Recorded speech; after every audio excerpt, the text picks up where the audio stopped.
వచ్చారు. బాబా की जय, अवतार मेहर बाबा की जय, अवतार मेहर बाबा की जय. Beloved God, help us all to love you more and more and more and more and still yet more till we become worthy of union with you, and help us all to hold fast to Baba's daman till the very end. Avatar Meher Baba కి జై. Conference prayer ఎవరైనా చదవండి. Avatar Meher Baba కి జై. ప్రియతమ ప్రవచన సారమును గ్రహించవలసిన తీరులో గ్రహించి సదవగాహన చేసుకుని వాటిని మా జీవనములలో ఆపాదించుకొని నిజాయితీ తోడను నిర్మల ప్రేమ తోడను వాటిని ఆచరించులాగను మా అందరినీ ఆశీర్వదించు. అట్టి ఆచరణీయత జీవన శైలిలో జీవించినట్లుగా మమ్ములనందరినీ అనుగ్రహింపుము. అవతార్ మెహర్ బాబా కి జై. అవతార్ మెహర్ బాబాకి జై. అందరికీ ప్రేమపూర్వక జై బాబాలు. ఈరోజు కూడా మన ప్రియతముడు మనకి ఆయనతో సహజీవనాన్ని సాగించే మహద్భాగ్యాన్ని కలిగించారు. అందుకని ఆ సనాతనునికి, ఆ సదమనాత్మునికి, ఆ సర్వోన్నతునికి మన తరపున, ప్రపంచ భక్త కోటి తరపున శత సహస్ర కోటి పాదాభివందనాలు అర్పించుకుంటూ, ఇందులో భాగంగా మనం ప్రవచనతో 12వ భాగంలో ఏ అద్భుత విషయాలైతే చదువుకోవడం ప్రారంభించే అవకాశం బాబా ఇచ్చారో ఆ క్రమంలో మనం 5200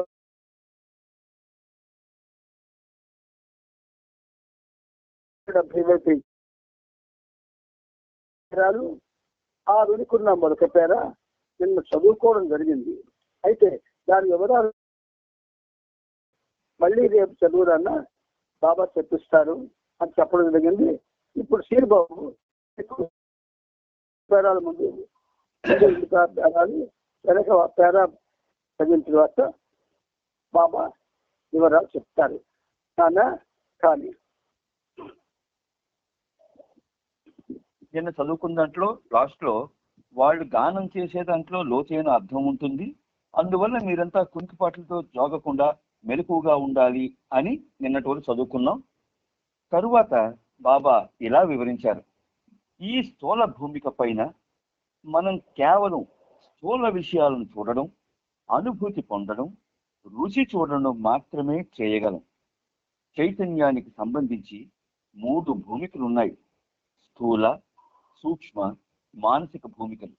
ఆధ్యాత్మిక సాధకుడు మార్గంలో పురోగమించే కొలది ఎన్నో అద్భుతమైన అనుభవాలను చవిచూస్తాడు. తన చైతన్యం వృద్ధి చెందుతున్న కొలది తనను దిగ్భ్రాంతికి గురి చేసే ఎన్నో విషయాలను చూస్తాడు. కానీ ఇవి ఇతరమైన ప్రతిదీ భ్రాంతియే. సాధకుడు భ్రాంతికి లోనై మార్గంలో చిక్కుకుపోతాడు. ముందుకు వెళ్ళలేడు, వెనక్కి పోలేడు.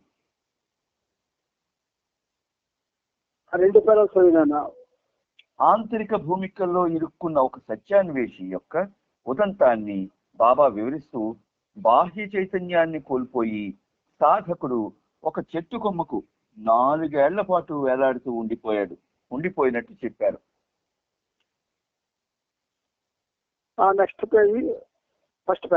అది మనం తర్వాత చదువుతాం. ఇది ముందు దీని కనెక్షనే. అప్పుడు బాబా ఇలా వ్యాఖ్యానించారు. ఈ భ్రాంతి నుండి తప్పించుకునేందుకు ఒకే ఒక్క మార్గం ఉంది. మళ్ళీ మళ్ళీ చెబుతున్నాను, అదే నా నామస్మరణ. నన్ను గుర్తుంచుకొని నన్ను ప్రేమించడమే ఆ మార్గం. ఈ విధంగా చేస్తే అది మీరు భగవంతుణ్ణి పొందేలా చేస్తుంది.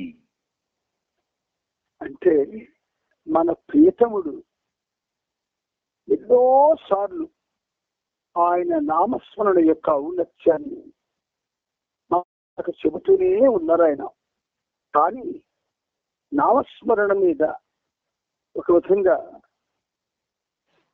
ఎంతమందికి ఆయన అవకాశం ఇచ్చారో నామస్మరణ చేసుకోవడానికి నాకు తెలియదు. కానీ ఇప్పుడు ఈ 3 పేరాల్లో మళ్ళీ చెప్పారు. ఏం చెప్తున్నారు? ఇది మనం ఉంటున్నటువంటి ఈ భూమి మీద, ఈ భూమిని స్థూల భూమిక అంటారు.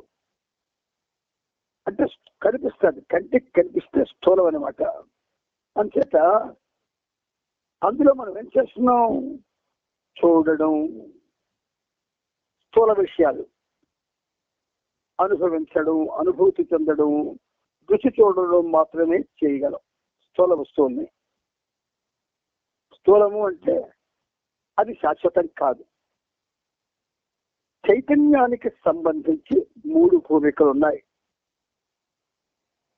ఏ చైతన్యమైతే మనలో వికసించి మనల్ని ఆయన స్థాయికి చేర్చేటటువంటి పరిస్థితిలో ఉందో ఆ చైతన్యం, దానికి 3 భూమికలు ఉన్నాయి. ఏమిటది? స్థూల, సూక్ష్మ, మానసిక భూమికలు. యుగ యుగాలుగా మనందరికీ స్థూల భూమికతో మాత్రమే సంబంధం ఉంది. మిగతా 2 భూమికలు, సూక్ష్మ మానసిక భూమికలతో మనకు సంబంధం ఇంతవరకు కలగలేదు. ఏం చేత అంటే మరి మనలో ఆ శ్రద్ధ కలగలేదు. ఆ శ్రద్ధ కలిగించాలనే బాబా మనకి అనంతమైనటువంటి సాహిత్యాన్ని మనకు అందజేశారు. అయితే ఏమంటున్నారు ఆయన? ఆధ్యాత్మిక సాధకుడు, ఆధ్యాత్మిక సాధకుడు. మనందరం ఆధ్యాత్మిక సాధకులము. కానీ మనమే చేసాం? బాబా ప్రేమికులం అని ఒక పేరు పెట్టుకున్నాం, లవర్స్ ఆఫ్ మెహర్ బాబా అని. ఆయన అంటున్నాడు ఆధ్యాత్మిక సాధకుడు. అంటే మనం ఆధ్యాత్మిక సాధనలో ఇంకా ప్రవేశించలేదు గనక బాబా ప్రేమికులం అని చెప్పుకుంటూ ఉన్నాం. మనం నిజంగా బాబా ప్రేమికులువా కామో మనకు తెలియదు. మనం బాబా ప్రేమికులు అని చెప్పుకుంటే మరి సన్నిధి మండలి ఏమని చెప్పుకోవాలి? అనేకమైనటువంటి భూమికల్లో ఉన్న వాళ్ళు ఏమని చెప్పుకోవాలి?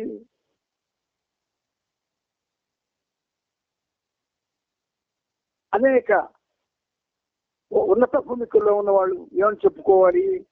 అయితే ఇక్కడ మనం ఆధ్యాత్మిక సాధకుడు అంటే మనం ఆధ్యాత్మిక సాధకులమే. ఆయన ఆధ్యాత్మ, ఆ ఆధ్యాత్మని ఆరాధించే మనం సాధకులం. కాబట్టి ఆధ్యాత్మిక సాధకులం. మార్గంలో పురోగమించే కొలది అంటే ముందుకు వెళ్తున్నకూడదు అని అర్థం. మరి ముందుకు మనం వెళ్తున్నామా? లేదు. మీరందరూ నన్ను ఇష్టం వచ్చినట్లు ఎన్నన్నా భరిస్తారు కానీ మనం ముందుకెళ్ళలేదు, ఒక్క అడుగు ముందుకెళ్ళలేదు. అయితే ఇక్కడ ఆధ్యాత్మిక సాధకుడు మార్గంలో పురోగమించే కొలది ఎన్నో అద్భుతమైన అనుభవాలను చూస్తాడు.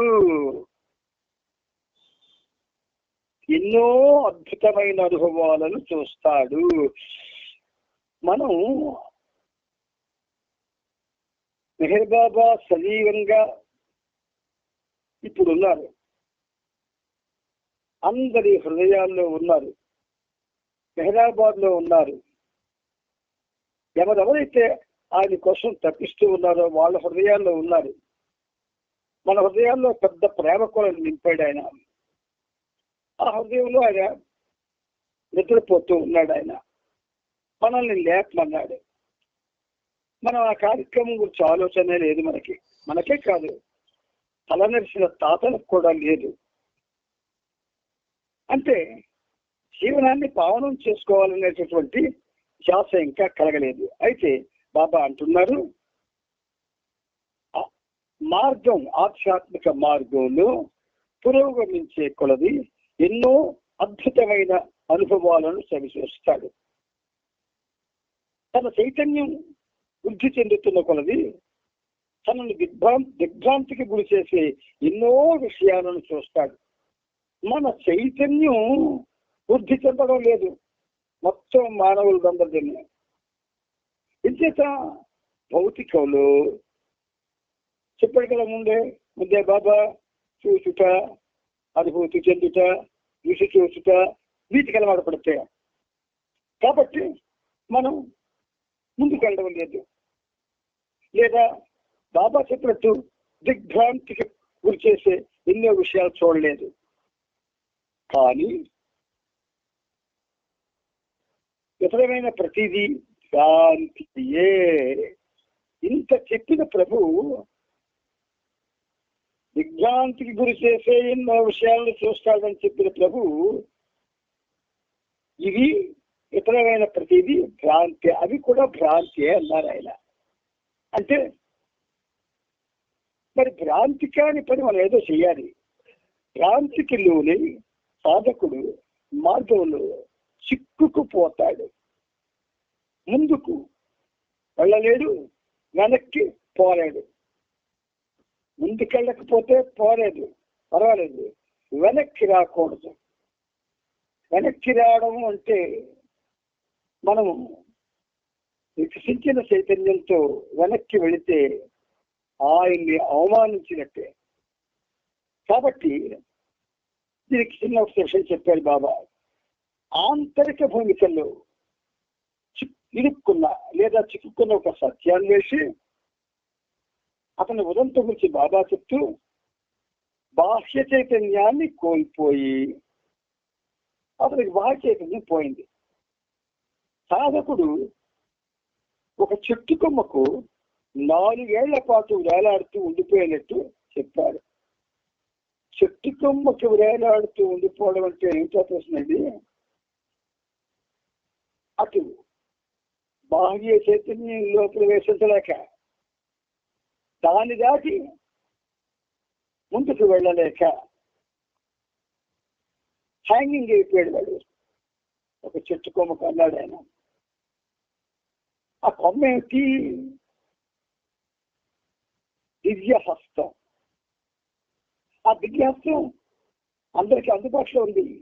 కానీ దానికి వాడు 4 ఏళ్ళు వేలాడిపోయాడని చెప్పేసి చెబుతూ ఫైనల్ గా బాబా మనకి ఈ వివేకాన్ని కలిగజేస్తున్నారు. వినండి, ఈ భ్రాంతి నుండి తప్పించుకునేందుకు ఒకే ఒక్క మార్గం ఉంది. ఒకే ఒక్క మార్గం. మళ్ళీ చెబుతున్నాను మీకు. ఇక్కడ ముందు చెప్పారు చాలా సార్లు, ఇప్పుడు మళ్ళీ చెబుతున్నారు. ఆ ఒక్క మార్గం ఏమిటంటే నా నామస్మరణ. నా నామస్మరణ. భ్రాంతి నుంచి మనల్ని బయట పెట్టేది ఒక్కటే ఉన్నది. ఏమిటంటే నామస్మరణ.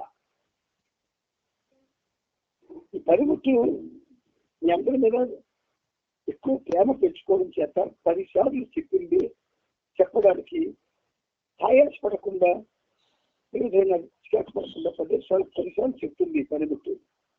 ఆయన చెప్పిస్తున్నాడు కూడా. కాబట్టి ఆ బాబా నామస్మరణ మాత్రమే భ్రాంతి నుండి మనల్ని తప్పిస్తుంది. ఇప్పుడు మనంతా భ్రాంతిమయ జీవనం. ఈ భ్రాంతి నుంచి మనం బయటపడాలంటే ఇప్పుడు మనం చేస్తున్న ఏ చర్యను కూడా మనకు ఉపకరణ కాలేవు. ఒక్క బాబా నామస్మరణే. మరి అది చేయనంతకాలం మనం భ్రాంతిలోనే ఉంటాం, భ్రాంతిలోనే బ్రతుకుతాం, భ్రాంతిలోనే చస్తాం.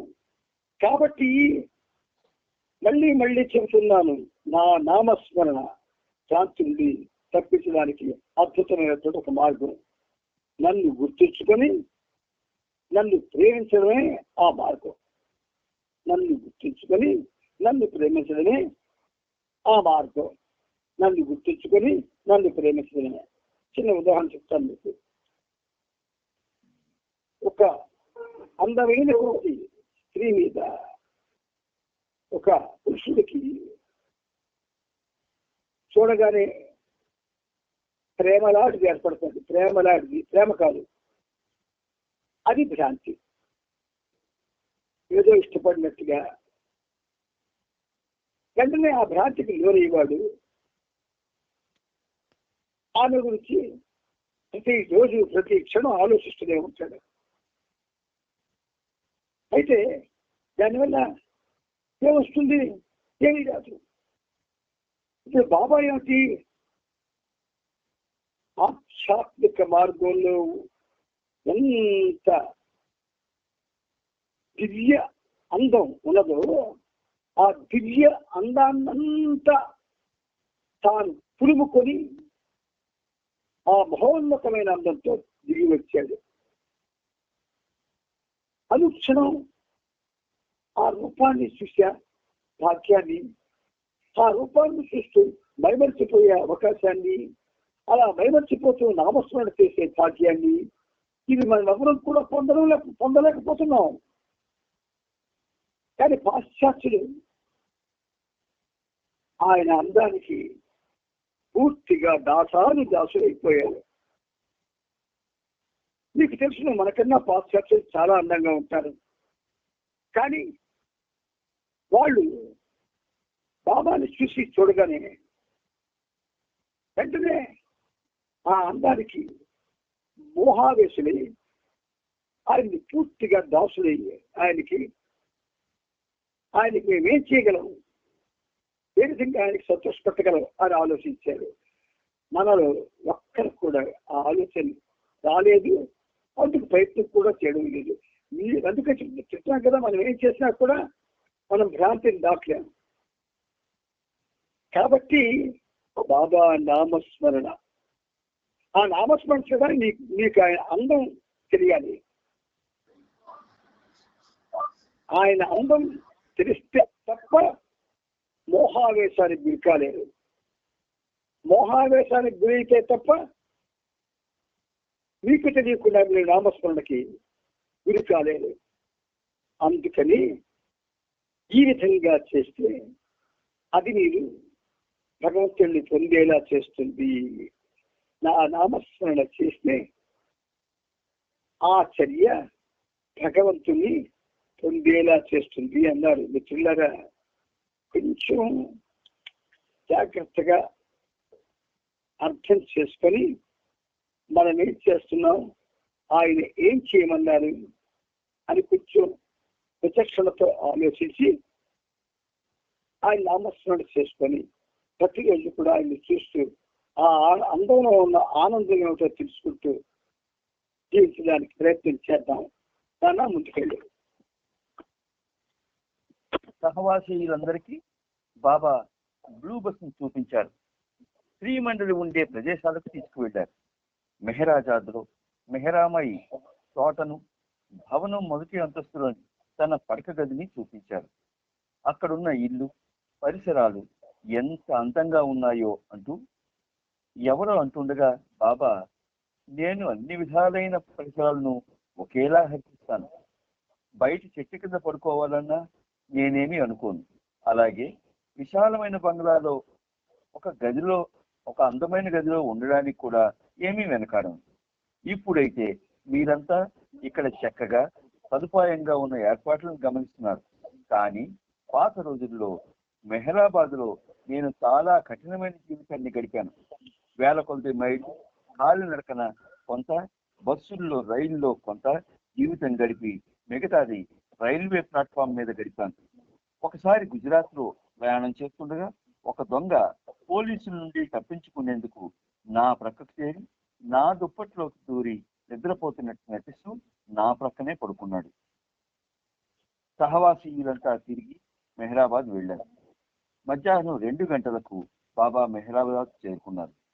సహవాసీయులందరూ మర్నాడు వారి వారి స్థలాలకు వెళ్లిపోయే విషయాన్ని పిండితో చర్చించిన తరువాత బాబా సహవాస్ జరుగుతున్న హాలులోనికి మధ్యాహ్నం 2:30 వచ్చారు. బృందంలోని కొంతమంది ఇతర సద్గురువుల, సాధు పురుషుల సమాధులను దర్శించుకునేందుకు బాబా అనుమతిని కోరగా బాబా ఇలా వ్యాఖ్యానించారు. వ్యక్తిగతంగా నా వరకు నాకు ఎటువంటి అభ్యంతరం లేదు. కానీ మీరు నా కొంగు అంటే దామన్ను పట్టుకొని నాకు పూర్తిగా విధేయులై ఉంటే మీరు తప్పక సత్యానుభూతిని పొందగలరు. కావాలంటే మీ మీ మతాలను మీరు అనుసరించడానికి మీకెప్పుడూ స్వేచ్ఛ ఉంటుంది. కానీ అది మిమ్మల్ని ఎక్కడికి తీసుకుపోదు.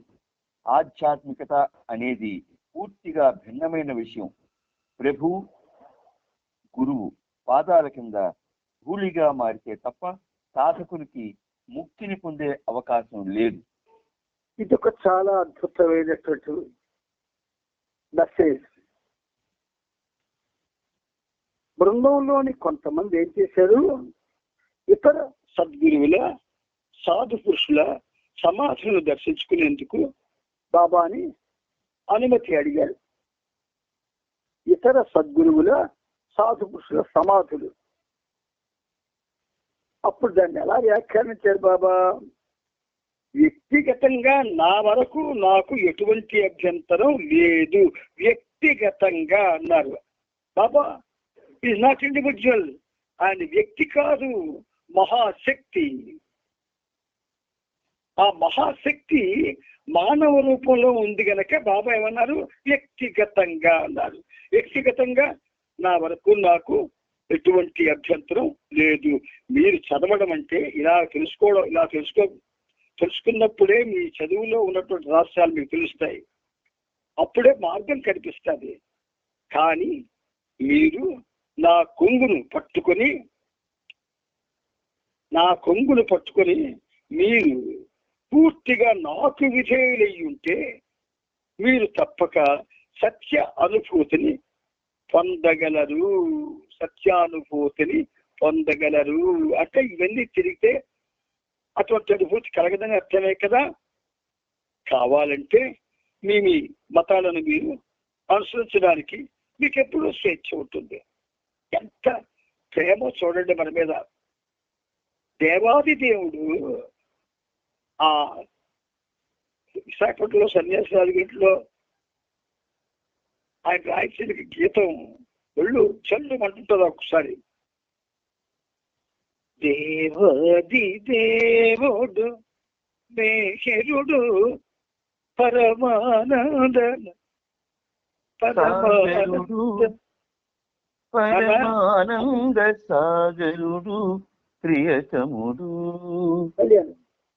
దేవాది దేవుడు మేహరుడు పరమానంద సాగరుడు ప్రియతముడు.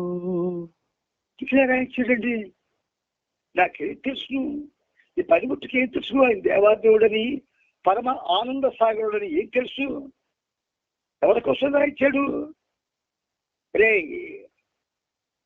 నీకు నీ చేయి పట్టుకొని రాయిస్తున్నాను కాబట్టి రాస్తున్నాను, దాని అర్థం తెలుసుకో అని తర్వాత వార్నింగ్. పరమానంద సాగరుడు, పరమ ఆనంద సాగరుడు దేవాది దేవుడు. మరి నా కొగ్గు పట్టుకొని ఉంటే మీరు ఎక్కడికి వెళ్లకుండా మీరు సత్యానుభూతి పొందుతారన్న మాట ఎక్కడ అబద్ధం ఉంది? కనుక మీ మతాలను కావలిస్తే మీరు అనుసరించండి, కానీ అది మిమ్మల్ని ఎక్కడికి తీసుకుపోదు. ఆధ్యాత్మికత అనేది పూర్తిగా భిన్నమైన విషయం. ప్రభు అంటే గురువు పాదాల క్రింద ధూళిగా మారితే తప్ప సాధకునికి ముక్తి పొందే అవకాశం లేదు. అసలు ఈ పాదాల క్రింద ధూళి అయిపోవడం అంటే మనకు ఎవరికైనా అర్థమైందా? దాని అర్థం ఏమిటంటే అన్నీ పోగొట్టుకొని భౌతిక బంధాల నుంచి విడివడిపోయి, అంటే అందులోనే ఉండి గమ్మత్ ఏంటంటే ఏ సాధనైనా భూమి మీదే ఉండి చేయాల. అది విడిచిపెట్టి చేయలేము కాబట్టి భూమి మీదే ఉంటాం. మన ప్రపంచంలో మనం ఉంటూ, మన బాధ్యతల్లో మనం ఉంటూ, మన కుటుంబాలతో ఉంటూ, దేంతో సంబంధం లేకుండా ఆయన్ని ప్రేమిస్తూ, ఆయన్నే అమితంగా ప్రేమిస్తూ, అదే మన జీవన గమ్యం అనుకుంటూ నిరంతరం ఆయన నామస్మరణ చేస్తూ, ఇంక ఏ ధ్యాస లేకుండా మనం ఉండి నిరంతరం ఆయన నామస్మరణ చేయడంలో ఏదో ఇంకా పొందలేదు అన్న సమాధానం వస్తూ ఉంటే ఆ సమాధానానికి చాలా బాధపడుతూ కళ్ళబెట్ట కన్నీళ్లు కారుతుంటే ఆ కన్నీళ్లతో ప్రభువు పాదాలు తడుస్తూ ఉంటే అప్పుడు మనకు వచ్చేటటువంటి ఆ బాధ పడేటటువంటి తపన అది ఎప్పుడైతే ఆయన పాదాలు మన కన్నీటితో కలుగుతారు, పాదాల కింద ధూళిగా మారడం అంటే అదే. అలా మారితే తప్ప సాధకుడికి ముక్తిని పొందే అవకాశం లేదు. ఇవి చదివినప్పుడు ఇంత లోతుల్లోకి వెళ్ళే అవకాశం ఆయన ఎందుకు ఇస్తున్నాడు? ఇంతగా ఆలోచించే అవకాశాన్ని ఎందుకు ఇస్తున్నాడు? మీరు ఆలోచించుకోండి. ముందుకెళ్ళానా? కొండపైనున్న వాటర్ ట్యాంకులోని పడమర గదిలో ఖవాలీ ప్రోగ్రాంను జరిపించడానికి ఏర్పాట్లు చేశారు. అక్కడ దిగువ మెహరాబాద్ కంటే గానాన్ని వినడానికి మరింత అనువుగా ఉంటుంది. ప్రతి ఒక్కరూ కార్యక్రమానికి హాజరయ్యేందుకు మధ్యాహ్నం 3 గంటల ముందే కొండపైకి నడుచుకుంటూ వెళ్లారు. ఖవాలీ గానాన్ని విన్నప్పుడల్లా అలోబా ఉద్వేగభరితుడై ఒక విధమైన వెర్రి ఆవేశానికి లోనవుతూ ఉంటాడు. అందువల్ల భద్రతా దృష్ట్యా బైదుల్ అల్లుడు పేసీని పిలిచి అలోబాను జాగ్రత్తగా చూసుకోమని బాబా ఆదేశించారు. కానీ ఖవాలీ ప్రారంభమైందో లేదో దీనికి పూర్తి భిన్నమైన పరిస్థితి ఎదురైంది. అలోబాను చూసుకోవాల్సిన పేసీయే అదుపు తప్పాడు. అలోబా మరికొంతమంది కలిసి అతన్ని గట్టిగా పట్టుకోవాల్సి వచ్చింది. ఆ తరువాత బాబా అలోబాను పిలిచి అలవాటు ప్రకారం ఖవాలీ గానానికి ఉద్వేగభరితుడై రోధించే అనుభవానికి అతను ఎందుకు లోను కాలేదని అడగ్గా తాను బాబా ముఖాన్ని ఆ సమయంలో వీక్షించుకుంటా ఉన్నానని, అందువల్లనే తను ఉద్వేగ ప్రవృత్తి నుండి బయటపడగలిగానని బాబాకు అలోబా వివరించారు. ఖవాలీ గానానికి బాగా ప్రతిభావితుడైన మరొక వ్యక్తి కూడా ఉన్నాడు. బాబా నుండి సుదీర్ఘకాలం ఎడబాటు సంభవించబోతున్న ఆలోచన కేకీ నాలావాలను తీవ్రంగా బాధించింది. కేకీ నాలావాలా అంతలా ఉద్వేగానికి లోను కావడంతో బాబా అతన్ని పిలిచి ఆలింగనం చేసుకొని ముద్దు పెట్టుకున్నారు. ఖవాలీ ప్రారంభించక ముందే అక్కడున్న సభ్యుల్ని ఉద్దేశించి తాను ఆలింగనం ఇవ్వనని, అందరికీ దూరంగా వెనక్కి వెళ్ళి కూర్చోమని చెప్పినప్పటికీ కేకీ మాదిరిగా మరొక 4 ప్రేమికులను బాబా ఆలింగనం చేసుకుని ముద్దు పెట్టుకున్నారు. సంగీత కార్యక్రమం సాయంత్రం వరకు కొనసాగింది. గుజరాతీ సహవాస బృందానికి ఇదే చివరి కార్యక్రమం. ఆనంద పారవశ్యంతో ప్రేమికుల అరుపుల మధ్య బాబా విస్కోలు చెప్పి మెహరాజాను వెళ్ళిపోయారు. చాలా మంది సహవాసీయులు మర్నాడు ఉదయం వెళ్ళిపోయారు. మొత్తం పరిసరాలన్నింటినీ శుభ్రం చేసి ఊడ్చే పని మొదలైంది. ఒక్కొక్క వ్యక్తికి ఒక్కో దుప్పటి, పరుండే పరుపు, మంచం ఏర్పాటు చేశారు. ప్రేమికులంతా వెళ్ళిపోయారు. తర్వాత వారిని దుప్పట్లు ఉతికి ఆరబెట్టారు. 1 నెల కోసం చేసిన ఈ ఏర్పాట్లు అత్యంత ఉత్తమంగా ఉన్నాయి. కార్యకర్తల సహాయంతో, బయట నుండి వచ్చిన భక్తుల సహాయంతో వ్యవహారాలన్నీ సాఫీగా సాగిపోయాయి. బాబా నవంబర్ 9వ తేదీన మెహరాబాద్ రాలేదు. అదే రోజు ఆది జూనియర్, ఫ్రాన్సిస్ బ్రాబజాన్, డాన్ ఈ స్టీవెన్ ఎల్లోరా గుహలు సందర్శించి తిరిగి అహ్మద్నగర్ వచ్చారు. ఆ మర్నాడు ఉదయం నారిమన్, మెహర్జీ, విష్ణు మాస్టర్తో పాటు వాళ్లను మెహరాజాద్ కారులో తీసుకెళ్లారు. మండల సభ్యులతో బాబా కొన్ని విషయాలు చర్చించి ఫ్రాన్సిస్ను, డాన్ను మెహరాజాద్ పరిసరాలంతా తిప్పారు. ఏరిచ్చి వారిని చెక్లూజన్ కొండపైకి తీసుకుని వెళ్ళాడు కూడా. ఆ మధ్యాహ్నం బాబాను కారులో మెహరాబాద్ తీసుకువెళ్లారు. ఎగువ మెహరాబాద్ లో డాన్ స్టీవెన్స్ ని పిలిచి సహవాస సమావేశాలు ఎలాగున్నాయి అని బాబా అడిగారు. డాన్ ఇలా గుర్తు తెచ్చుకొని వివరించారు. ఇక్కడ మేము గడిపిన సమయం గురించి చెప్పాలంటే ఇదొక అద్భుతం అనే చెప్పాలి. మా మనసుకు పూర్తిగా హత్తుకునే విధంగా నడిచింది. అసలు ఇదంతా నమ్మశక్యంగానంత అద్భుతంగా గడిచిపోయింది. నా మనోభావాలను ఎలా వ్యక్తం చేయాలో తెలియనంత గొప్పగా ఈ సహవాస గడిచింది. నాకెప్పుడూ ఇలాంటి విషయాలు విలక్షణంగా కనిపిస్తాయి. బాబా సమక్షంలోని అరుదించిన చాలా గొప్ప వ్యక్తుల విషయంలో కూడా నాకు అంతా విలక్షణంగానే అనిపిస్తుంది. వచ్చిన వ్యక్తి బాబా ముందు అవాక్కయి మంత్రముగ్ధునిలా మారిపోతాడు. బాబాతో సరిగా సంభాషించలేకపోయానే అని వచ్చిన ప్రతి వ్యక్తి తనలో తాను ఆశాభంగం పొందిన వానిలా కనబడినా, అదే సమయంలో బాబా నుండి ప్రశంసిన ప్రేమ యొక్క వెచ్చదనంలో తనను తాను మర్చిపోయిన వానిలా కదిలి వెళ్ళేవాడు.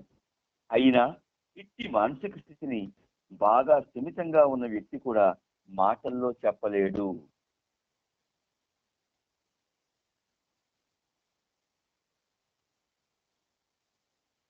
బాబా తన కుర్చీ ప్రక్కన మరొక చిన్న కుర్చీని వేయించారు. దానిపైన కాగితాలు దొంతర ఒకటి ఉన్నది. సహవాసను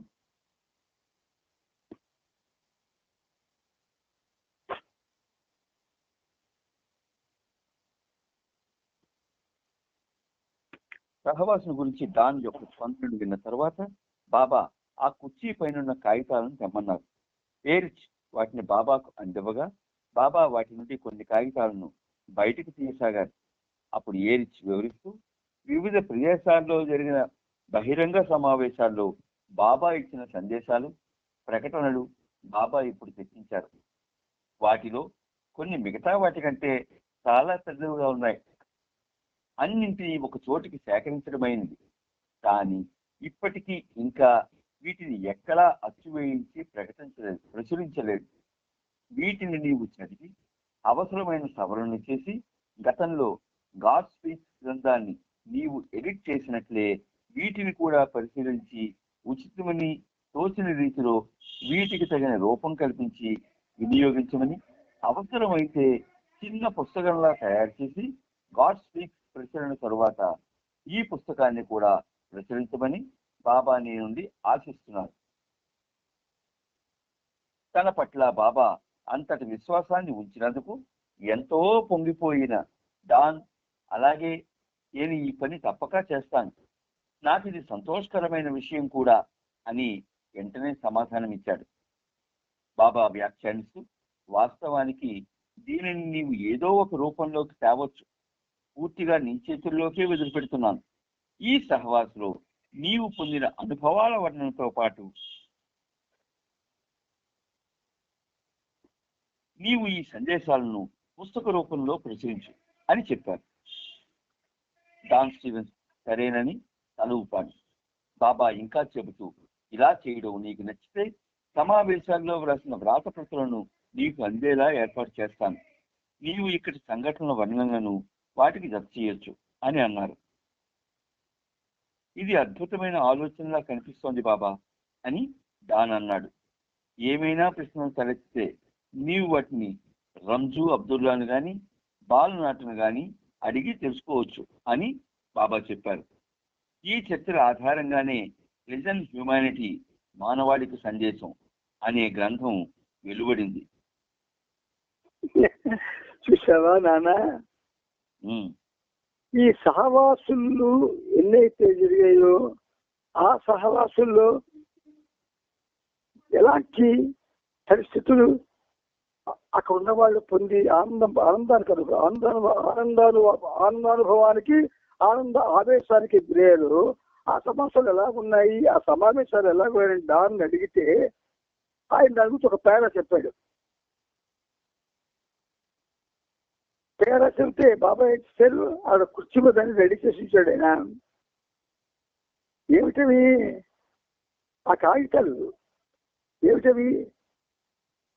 అనేక సమావేశాల్లో బాబా ఇచ్చిన సందేశాలు, ప్రకటనలు తెప్పించారు.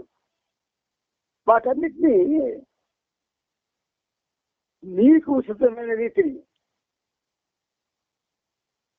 ఒక ఆర్డర్లో పెట్టి, ఒక రూపం కల్పించి, పుస్తకంలా తయారు చేసి ప్రశ్నించమంటే వెంటనే బాబా ఏం చేశారు? డాన్ కూడా చాలా పొంగిపోయాడు అలా చెప్తే. పొంగిపోయి ఏం చేశాడు? వాస్తవానికి దీన్ని నువ్వు ఏదో రూపంలో తేవచ్చు అంటే సరే నేను తలూపి ఇలా చేయడం నచ్చితే సమావేశంలో రాసిన వ్రాతపత్రం కూడా ఇస్తాన్నారు బాబా. అప్పుడు అవి కూడా ఇస్తే ఇది అద్భుతమైన ఆలోచన నాకు అనిపిస్తుందని చెప్పి ప్రశ్నలు ఏమైనా తలెత్తితే అబ్దుల్లాని కానీ రంజు అబ్దుల్లాని కానీ బాలనాథ్ని కానీ అడిగి తెలుసుకో అని చెప్తే ఆయన పని చేస్తే లిజన్ హ్యుమానిటీ మానవాళికి సందేశం అనే గ్రంథం తయారైంది. కుతూహలత, తెలుసుకోవాలన్నటువంటి ఆతురత, దానిని సద్వినియోగం చేసుకోవాలన్నటువంటి చక్కని లక్షణం, ఇవన్నీ ఆధ్యాత్మిక మార్గానువర్తులకు ఉండాలి. అంతేగాని ఎక్కడిదక్కడ విడిచిపెట్టేసి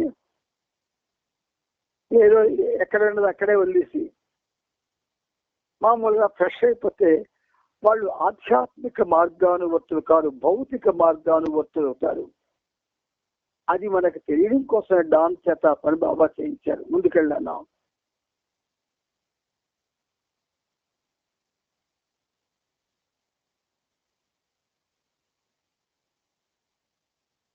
నాన్న దిగువ బాబా అలోబాతో ఈ రోజు నీవు ఏమి తిన్నావు అని అలోబాను బాబా అడిగారు. ఈ రోజు చాలా మంచి భోజనం చేశాం, అన్నం, కూర, అప్పడం, ఆవకాయతో తిన్నాం అని అలోబా బదులు చెప్పాడు. అలోబా అలా అమాయకంగా చేసిన వర్ణన బాబాకు మంచి ఆయుధంలా పనికొచ్చింది. పెండు, పాద్రి, విష్ణు, సిద్ధు, భావులను పిలిచి బాబా కోపంతో, పందుల్లారా సిగ్గుందా? ఇతరుల ఖర్చు పైన మీరు నేటి భోజనాన్ని తిని ఆనందిస్తున్నారా? సహవాస ఖర్చులకు కావాల్సిన డబ్బును వేరే వాళ్ళు విరాళంగా ఇచ్చారన్న విషయం గుర్తుంచుకోండి.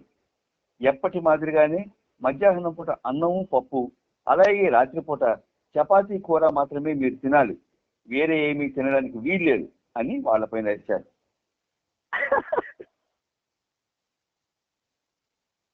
5275 పేజీలో మహమ్మద్ మస్తును ఆలింగనం చేసుకుంటూ దిగువ మెహరాబాద్ లో బాబా నవంబర్ 1955లో ఒక అద్భుతమైన ఫోటో ఉంది. పుస్తకం ఉన్నవాడు గమనించవచ్చు. మెయిన్ బంగ్లా వెనుక బాబా నడుస్తుండగా ఉన్నట్టుండి మహమ్మద్ మస్తు రాహూరి క్యాబిన్ నుండి ఊడిపడ్డాడు. సహవాస రోజుల్లో కొంత సమయానికి గాను అతన్ని ఆ క్యాబిన్ లో ఉంచడం జరిగింది. మహమ్మద్ మస్తు అలా వచ్చి గబాలను బాబా చేయి పట్టుకున్నాడు. బాబా నడువు నీయకుండా బాబాను తన గదిలోకి తీసుకుని వెళ్ళాడు. బయట విష్ణు, శత్రుఘ్న నిల్చుని ఆసక్తికరమైన ఆ సంభాషణను తిలకించారు. బాబా ఎడమ చేతి మణికట్టు భాగాన్ని మహమ్మద్ తన కుడి చేత్తో గట్టిగా పట్టుకుని ఉన్నాడు. ఇద్దరు రాహూరి క్యాబిన్ ద్వారానికి ఎదురుగా నిలబడి ఉన్నారు. నేను పని తొందరలో ఉన్నానని, తొందరగా వెళ్ళాలని, ఆగడానికి వీల్లేదని బాబా మస్తుకి వివరిస్తున్నారు. కొన్ని క్షణాలు గడిచాయి. బాబా మోచేతిని మహమ్మద్ మస్తు ముందుకి వెనక్కి ఊపుతూ, అచ్చా జావో జావో, సరే వెళ్ళు అని అన్నాడు. బాబా శిరోజాలు వదులుగా జాలువారుతూ ఉన్నాయి. గాలికి పైకి ఎగిరి కిరీటంలా తల చుట్టూ కాంతి వలయంలా ఏర్పడ్డాయి. శిరోజాల సముదాయం మరింత కాంతితో వెలుగును వెలిగిమ్మే కిరణాల్లా ఉన్నాయి. శత్రుఘ్న కుమార్ ఇదంతా తన ఊహేమో అనుకున్నాడు. కానీ తర్వాత విష్ణు, బాబా, మహమ్మద్ మస్తు కలిసి ఉండగా నీవు ఏమైనా చూశావా అని శత్రుఘ్న కుమార్ని అడిగాడు. శత్రుఘ్న కుమార్ తాను ఒక విశేషాన్ని చూశానని చెప్పాడు. అతను దాని గురించి అంతా వివరంగా విష్ణుతో చెప్పాడు. తాను కూడా అదే దృశ్యాన్ని చూసినట్టు విష్ణు ధృవపరుస్తూ 30 సంవత్సరాలు బాబాతో ఉన్న తరువాత చివరికి బాబా నాకు తన దర్శన భాగ్యాన్ని ప్రసాదించారు, అది మహమ్మద్ మస్తు కారణంగా అని గట్టిగా నిట్టూరుస్తూ చెప్పాడు. మహమ్మద్ మస్తును వదిలి వెళ్ళాక బాబా మరుసటి దినం రానున్న తర్వాతి సహవాస బృందానికి సంబంధించిన ఏర్పాట్ల విషయంలో మండలి వాళ్ళతో చర్చించారు. తర్వాత సాయంత్రం బాబా తిరిగి మెహరాబాద్ వెళ్ళిపోయారు. ఇక్కడికి ఆ చాప్టర్ పూర్తయింది. నెక్స్ట్ చాప్టర్ తెలుగు సహవాస్ 5277 పేజీలో. అందులో కూడా ఒక పేజీ ఉంది. తెలుగు సహవాస్ తాడేపల్లి బసవయ్య, వైవి నరసింహారావు, సిహెచ్ లక్ష్మణరావు మొదలగు వారితో బాబా మెహరాజాద్ నవంబర్ 1955. నవంబర్ 11వ తేదీ శుక్రవారం మధ్యాహ్నం ఆంధ్రప్రదేశ్ నుండి 181 మంది పురుషులు అహ్మద్నగర్ చేరుకున్నారు. రైల్వే స్టేషన్ ప్రాంగణం అంతా బాబాకి జై అనే నినాదాలతో మారుమ్రోగిపోయింది. కార్యకర్తలు సహవాసీయుల సామాన్లను వేచి ఉన్న బస్సుల్లోకి ఎక్కించగా వాటిని నెమ్మదిగా మెహరాబాద్ చేర్చడం జరిగింది. దారి పొడుగునా బాబాను కీర్తిస్తూ చేసిన జై జయ ధ్వానాలు ప్రతిధ్వనించాయి. సహవాస నెల అంతా నెలకొన్న ప్రేమమయమైన ఆ మధురాన్విత వాతావరణం నిజంగా వర్ణనాతీతం. గుజరాతీ బృందం ఉన్న సమయంలో అధిక భాగం భక్తిపూర్వక భావాలను బయటకు ప్రకటించకుండా అతి సహజమైన రీతిలో బాబా సమక్షంలో అరమరికలు లేకుండా గడిపారు. దివ్య ప్రేమ అనే మధువు, వైన్ ఆఫ్ డివైన్ లవ్, బయటికి వ్యక్తం కాకుండా వారి వారి హృదయాల్లోనే గుప్తంగా ఉండిపోయింది. కానీ మిగతా బృందాల్లో ఆ మధువు స్పష్టంగా బయటికి పెళ్ళుబికింది. వారి మనోభావాలు, మాటలు, చేతల ప్రభావానికి వాళ్ల కళ్ళ నుండి ప్రేమాశ్రువులు కన్నీళ్లలా జారువారాయి. ఆంధ్ర బృందంలోని ప్రతి ఒక్కరి మొహంలోనూ ఈ భావాలు అలవోకగా కనిపించాయి. తెలుగు మాట్లాడే వారి కోసం కావలసిన ఏర్పాట్లను మండల వారు ముఖ్యంగా పెండు చూసుకున్నాడు. వచ్చిన ప్రతి సహవాస బృందం వారి ఆహారపు అలవాట్లకు అనుగుణంగా పెండు ప్రత్యేకంగా అవసరమైన ఏర్పాట్లు చేశాడు. పెండు ముందుగానే ఒక వంటవాణిని ఆంధ్ర నుండి పిలిపించగా అతడు డాక్టర్ కనకదండి సూర్యనారాయణతో కలిసి ముందుగానే మెహరాబాద్ చేరుకున్నాడు. నవంబర్ 11 నుండి ప్రీతమ ప్రేమికుల ప్రేమ కేళి మొదలైంది. ప్రతి వ్యక్తికి ఈ దివ్య క్రీడ యొక్క విధి విధానాలు భిన్నంగా ఉన్నప్పటికీ మనుషుల మధ్యన తారతమ్యాలను దూరం చేసి భిన్న వర్గాల వారినందరినీ ఏకత్వం వైపు నడిపించే ఆ ఒకే ఒక్క సుగుణం మాత్రం దివ్య ప్రేమలో ఎన్నటికీ మారకుండా అలాగే ఉంటుంది. మెహర్ బాబా దృష్టిలో కులమత భేదాలు లేనే లేవు. మెహరాబాదులో ఉండగా దివ్యత్వం అందించే మత్తులో తెలుగు సహవాస బృందం వారు కూడా ఇదే అనుభూతిని చెందారు. నవంబర్ 12వ తేదీ ఉదయం 7:40 బాబా మెహరాబాద్ వచ్చారు. సహవాస బృందం అంతా రోడ్డు పైన ఒక పర్లాంగు దూరం ముందుకు నడిచి వెళ్లి బాబా కోసం రోడ్డు మీద నిల్చున్నారు. బాబా ఉన్న కారు దగ్గరగా వస్తుండడం గమనించగానే ఉరుములను ముంచే ధ్వనితో బాబాను శ్లాఘిస్తూ జై జయ ధ్వానాలు చేశారు. ఇంచుమించుగా ప్రతి ఒక్కరూ బాగా ఖరీదైన పూలదండలను పట్టుకొని బాబా హాల్లోకి ప్రవేశించగానే ఎప్పటి మాదిరిగానే పూలదండలు వేయడం, ఆలింగనాలు చేసుకోవడం ప్రారంభమైంది. మధ్య మధ్య బాబా తన చతురోక్తులతో ప్రేమికులను హాస్యరసంలో ముంచెత్తుతున్నారు. ఒక ప్రేమికుడితో బాబా, నన్ను మెల్లిగా ఆలింగనం చేసుకో, లేకపోతే నా ప్రక్కటెముకలు విరగ్గొడతావు అని సౌజ్ఞలతో నవ్వించారు. పూర్ణం బూరెల లావుగా బొద్దుగా ఉన్న ఒక పెద్ద మనిషితో బాబా, నీవెందుకింత నీరసంగా కనిపిస్తున్నావు అని ఆట పట్టించారు. ఎలాగా ఆయన వర్ణించారు, పూర్ణం బూరెట. డాక్టర్ గణపతిరావు నాయుడు వయస్సు అప్పటికి 70 ఏళ్ళు ఉంటాయి. అతనితో బాబా, క్రిందటిసారి మనం కలుసుకున్నప్పటికంటే నీవు ఇప్పుడు చాలా చిన్నవాడిలా కనిపిస్తున్నావు కదూ, ఏమిటా రహస్యం అని హాస్యమాడారు. ఆ విధంగా చాలా ఆహ్లాదకరమైన చక్కటి హాస్యభరిత వాతావరణం నెలకొంది. బాబా హాస్యం అమృతం వంటిది. అది ఎల్లవేళలా బాబాను ఆయన ప్రేమికుల హృదయాల్లోకి స్వీకరించేటట్టు చేస్తుంది. ఆది సీనియర్తో కలిసి వచ్చిన పండోబా బాబా దివ్యత్వాన్ని కీర్తిస్తూ ఆయన కరుణను అర్థిస్తూ ఆంగ్ల పద్యాన్ని చదివాడు. తరువాత బాబా ముందు శిరస్సు వచ్చి ప్రణమిల్లాడు. తన ముందు ఎవ్వడూ ప్రణమిల్లరాదని, తన పాదాలను స్పృశించరాదని ఇచ్చిన తన నిబంధనను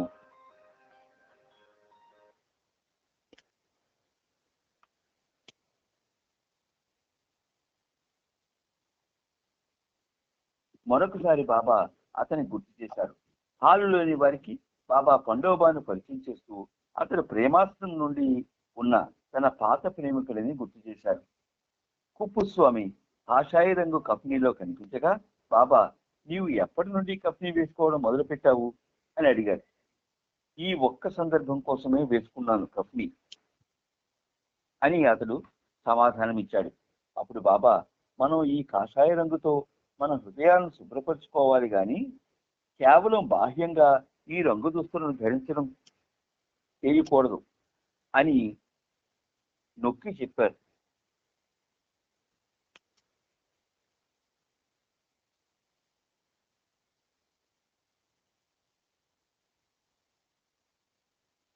కొత్తగా వచ్చిన కొంతమంది గణపతిరావు బాబాకు పరిచయం చేస్తుండగా, బాబా, నీ గొంతు మారిందా అని అడిగారు.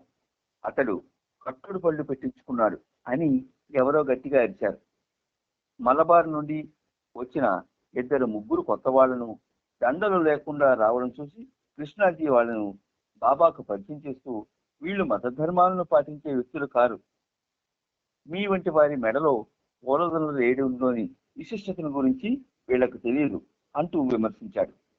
అప్పుడు బాబా, నేను కూడా మత ధర్మాలను పాటించే వ్యక్తిని కాను, ఎందుకంటే మొత్తం విశ్వంలో ఉన్నది నేను మాత్రమే కదా అంటూ కృష్ణాజీకి తురకాంటించారు.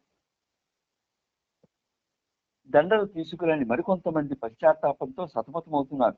అది చూసి బాబా చిరునవ్వుతో, ఇక్కడ గుట్టలు గుట్టలుగా పూలదండలు పడి ఉన్నాయి, దండ తీసుకురాని వారు వాటిలోంచి దండం తీసుకొని నా మెడలో వెయ్యొచ్చు అని ఓరడింపుగా అన్నారు. వారంతా ఆనందంతో బాబా సూచనకు అనుగుణంగా బాబా మెడలో దండలు వేశారు. ముందు రాత్రి ఎవరెవరు నిద్రపోలేదో బాబా వాకప్ చేశారు. ఎవరైనా గాని జలుబు లక్షణం కనిపించిన మరుక్షణం డాక్టర్ నీళ్లు లేదా పాద్రి సంప్రదించవలసిందిగా సూచించారు. మీరు కొన్ని రోజుల పాటు ఇక్కడ ఉండాలి కనుక మీ ఆరోగ్యం గురించి సరైన శ్రద్ధ తీసుకోండి. నా గురించి మీరు ఆలోచిస్తూ ఉండండి. నాతో మీరు కలిసి ఇంకా 5 రోజులు ఉంటారు.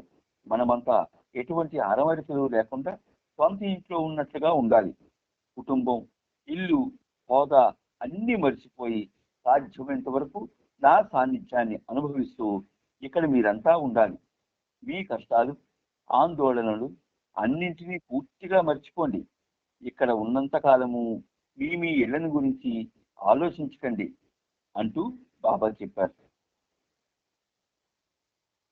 నోటీసు బోర్డులో ఉన్న ఆదేశాలన్నింటినీ అందరూ చదివారా అని బాబా అడగ్గా అందరూ చదివామని బదులు చెప్పారు. గుజరాతీ బృందం వాళ్ళు ఇక్కడ ఉన్నంత కాలం సొంత ఇంట్లో ఉన్నట్టుగానే ఉన్నారు. నేను ఆధ్యాత్మిక ప్రవచనాలేవి ఇవ్వలేదు. వాళ్లకు నేను వివరించిన విషయాలని మీకు వివరిస్తాను. అలాగే రానున్న బృందం వాళ్లకు కూడా వివరిస్తాను. ఈ విషయంలో రంజు నోట్స్ తయారు చేస్తున్నాడు.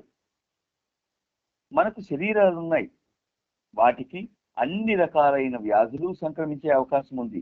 అయితే ఆత్మానుభవం బ్రాకెట్లో బ్రహ్మానుభవం అన్నారు పొంది సాధారణ చైతన్య స్థితిలోకి తిరిగి రాని వారికి ఎటువంటి శారీరక రుగ్మతలు సోకవు. నేను జలుబుతో బాధపడుతున్నాను, నేను స్థూల చైతన్య స్థాయికి దిగి రావడం వల్ల దేహ బాధలకు లోనవుతుంటాను. మీ అనారోగ్య పరిస్థితికి సిగ్గుపడకండి, సంబంధిత డాక్టర్ల దృష్టికి తీసుకువెళ్ళండి. నేనే జలుబుతో బాధపడుతూ ఉంటే మీ గురించి ఇంకేం చెప్పాలి అంటూ బాబా వివరించారు. మాణిక్యాలరావుని చూసి, నీవు ఎందుకంత నీరసంగా ఉన్నావు అని అడిగారు బాబా. రాత్రి నాకు నిద్ర లేదు అని మాణిక్యాలరావు జవాబిచ్చాడు. ఒంట్లో నత్తగా ఉన్నవారిని నిలబడమని నేను అడిగినప్పుడు నీవెందుకు లేచి నిలబడలేదు అని బాబా అడిగారు. వయసు మళ్ళిన వ్యక్తిగా ఇంత చిన్న విషయాన్ని మీకు ఫిర్యాదు చేయాలని నాకు అనిపించలేదు అని మాణిక్యాలరావు బదిలిచ్చాడు.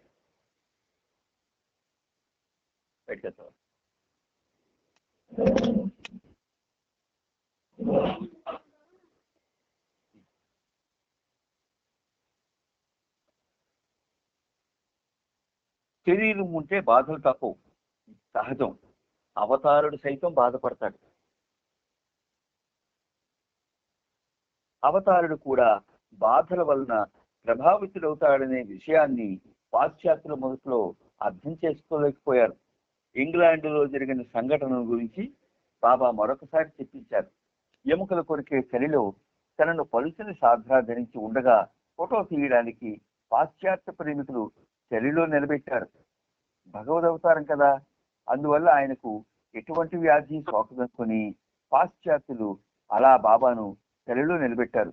తరువాత క్రమక్రమంగా నేను వాళ్ళకు నా అవతార తత్వాన్ని గురించి, అంటే వాస్తవ మానవ స్థితి వివరించాను. ఇప్పుడు వాళ్ళ అవగాహన చాలా లోతైన రీతిలో ఉంది అని బాబా చెప్పారు.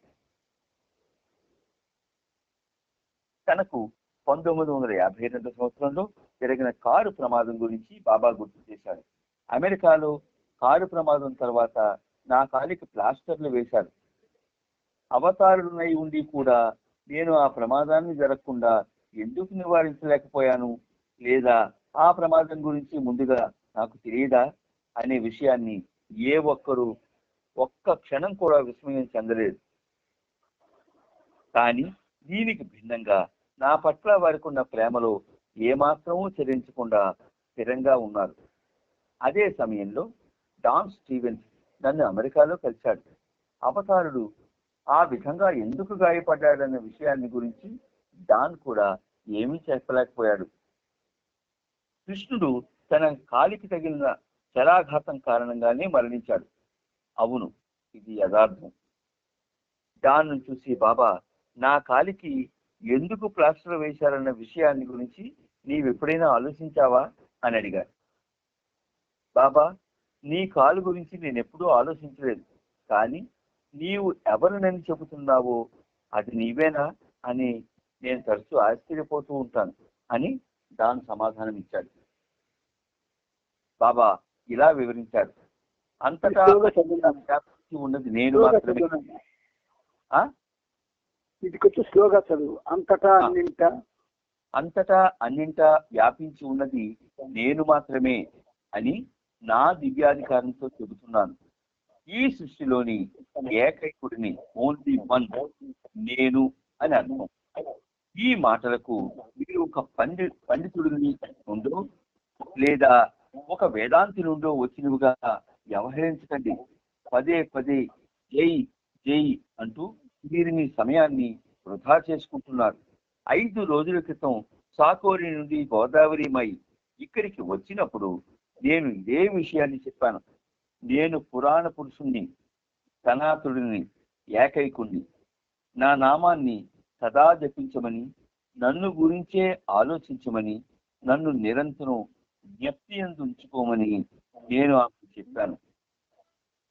ఇదే విషయాన్ని మీ అందరికీ చెప్పడమే కాకుండా ఆధ్యాత్మిక మార్గంలో పురోగమించిన వారికి, సాధు సంతులకు కూడా చెబుతున్నాను. ఉన్నది నేను ఒక్కడినే అని నేను అన్నాను అంటే అది వాస్తవం, వట్టి మాట కాదు. నేను నా తండ్రి ఒక్కరే అని జీసస్ క్రీస్తు చెప్పినప్పుడు కూడా ఇదే అర్థంలో చెప్పాడు.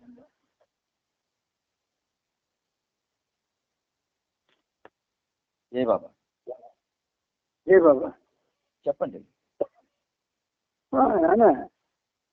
ఇప్పుడు ఈ మేధలో వేద విషయాల్లో మనమేమో నెక్స్ట్ ఇంతకీ ఇందులో నేనంటే ఏమన్నా అక్కడ చదువునా? ఇంతకీ ఇందులోని నేను అంటే ఏమిటి? పురాణ పురుషుల్లో ఉన్న నేనుకు, మీ అందరూ చెప్పుకునే నేనుకు మధ్యనున్న భేదం ఏమిటి అంటే, మొదటి నేను బంధనాల నుండి విముక్తి పొంది ఉంది, కానీ మీ అందరూ చెప్పే మీలోని నేను బంధనాలతో ఉంది, అంటే కర్మబద్ధమై ఉంది. ఇంతకంటే నేను ఏమి చెప్పేది? ఆ సత్యమే నేను, తత్వం అసి, ఐఆమ్ దట్. కాబట్టి నేనే ఆ సత్యాన్ని అని ప్రకటించాలి. నేను తప్ప ఇతరమంతా భ్రాంతి లేదా మిథ్య. 100 ఏళ్ల తర్వాతో లేదా ఆ తర్వాతనో మీరంతా మీ శరీరాలను వదిలిపెడతారు, కానీ ఆ తరువాత కూడా మీరింకా ఉంటారు, అనగా మీలోని నేను ఉంటుంది. మీరు మీ శరీరాలను గురించి ఆలోచించకండి, నా గురించే ఆలోచించండి. అంతేకాదు, మీ దేహాన్ని విడిచే క్షణంలో నా నామాన్ని ఉచ్చరించుకోండి లేదా తలుచుకోండి.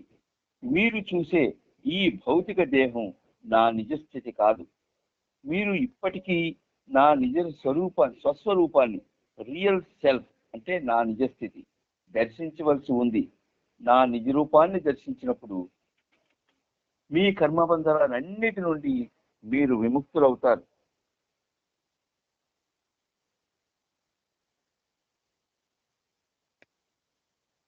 కోట్ల మందిలో ఏ ఒక్కడో నా నిజస్థితిని క్షణకాలం దర్శించగలడు. అలాగే అటువంటి కోట్ల మందిలో ఒక్కడు నన్ను పూర్తిగా బ్రహ్మైక్యతను పొందుతాడు. హఫీజ్ ఇలా చెబుతాడు, భగవంతుని యందు ప్రేమతో తమ దేహాన్ని ధూళిగా మార్చుకున్న లక్షలాది మందిలో ఒక్కడు మాత్రమే భగవద్ అనుభవాన్ని పొందుతాడు. ఇది రేపు మళ్ళీ మనం ఈ పేర ఇంటికి ఇందులోని నేను అంటే ఏమిటి నుంచి ఇది 3 లైన్లు హఫీజ్ చెప్పింది. మళ్ళీ రేపు రిపీట్ చేసుకుంటాం. రేపు ఇవన్నీ చెప్పుకోవాలి. 3 నిమిషాలు ఉంది. 3 నిమిషాలు. All right. ఇక్కడ హఫీజ్ సార్ ఒక సూక్తి చెప్పారు కదా, అవును, అది చెప్పుకుంటే మనకు సరిపోతుంది. భగవంతుని యందు ప్రేమతో తమ దేహాన్ని ధూళిగా మార్చుకున్న లక్షలాది మందిలో ఒక్కడు మాత్రమే భగవద్ అనుభవాన్ని పొందుతాడు. 3 లైన్లు 30 జన్మలు తిన అర్థం కాదు.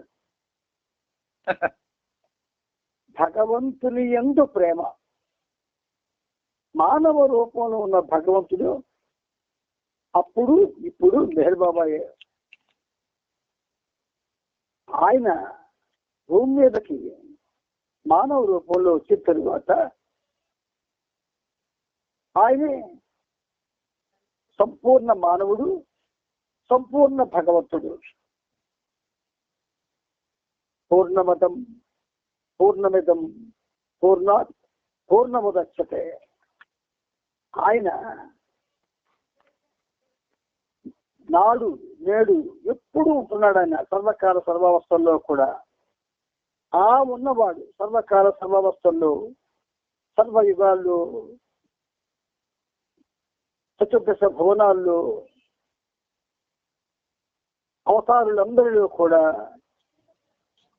అన్ని భగవద్ విగ్రహాల్లో ఉన్నటువంటి వాడు ఒక్కడే. ఆ ఒక్కడే భగవంతుడు. ఆ భగవంతుని యందు ప్రేమతో మనం ఒక విధంగా మన గురించి తక్కువగా ఆలోచిస్తూ ఉంటాం. ప్రేమతో చెప్తున్నాను సుమా, మనం తెలుసుకోవాలంటే పుస్తకాలు కూడా చదవకుండా, ఎవరి దగ్గరికి వెళ్ళి ఏది తెలుసుకోకుండా బాబా పాదాల దగ్గర కూర్చొని సమస్త విశ్వాన్ని తెలుసుకోగలుగుతాం. ఇంచేత ఆయన